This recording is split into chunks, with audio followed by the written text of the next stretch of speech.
A casa era grande demais para alguém morar sozinho, ainda mais alguém como ela. Vivia ali há mais de 40 anos e mesmo assim ninguém da vila sabia muito.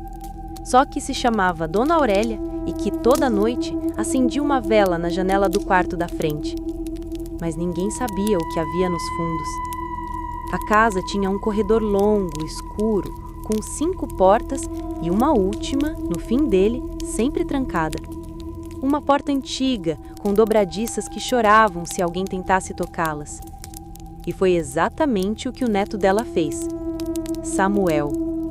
Ele tinha 14 anos e fora passar as férias com a avó, porque os pais estavam em crise. Dessas crises que separam mais do que unem. Quando chegou, achou a casa silenciosa demais, quente demais e com um cheiro estranho de vela derretida e tecido antigo. Dormia no quarto ao lado da cozinha e toda noite ouvia um ranger leve de passos. Achava que era a avó, mas certa noite acordou com a vela do corredor acesa e a porta do próprio quarto entreaberta. A avó dormia no outro extremo da casa. Quando perguntou a ela no café da manhã, ouviu só uma resposta seca: "Não abra a porta do fim do corredor." Só isso. E um silêncio que não aceitava mais perguntas. Samuel não era curioso por natureza, mas há algo em portas fechadas que faz crescer um tipo de pensamento errado, quase como se a própria porta chamasse. Na quinta noite, ele não resistiu. Esperou o barulho dos chinelos da avó pararem, esperou o relógio dar 3 da manhã, embora ele nem soubesse por que esse horário parecia tão certo. E foi. O corredor parecia mais longo do que de costume. As tábuas rangiam como se reclamassem de cada passo.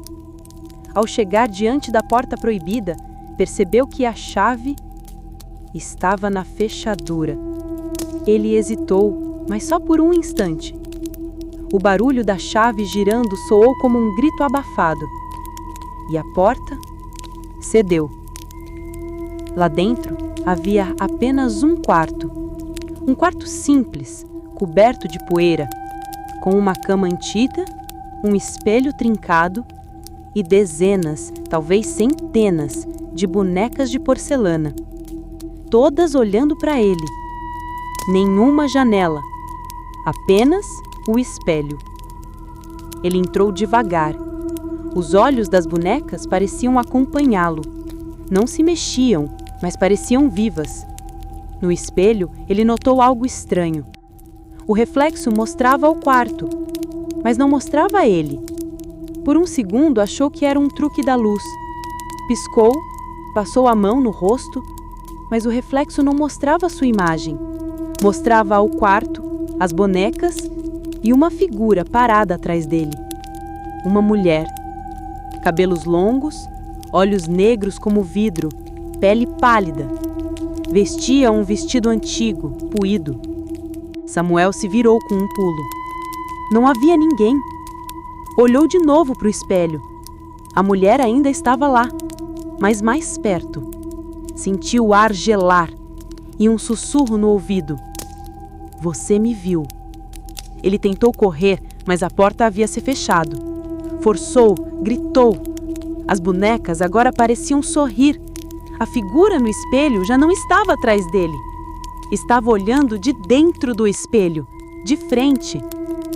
Como se ele quem estivesse do lado de fora agora. Então o espelho trincou mais uma vez. E Samuel apagou. Quando acordou, estava na sua cama. A avó estava sentada na cadeira, olhando fixamente para ele. "Você entrou, não foi?" Samuel não respondeu. Ela acorda quando alguém olha. A avó levantou devagar. "E agora você vai ter que manter a porta fechada por mais 40 anos, como eu fiz."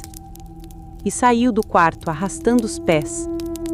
No espelho do corredor, Samuel não tinha reflexo. Desde então, toda a noite há uma vela acesa na janela da frente e uma porta trancada no fim do corredor.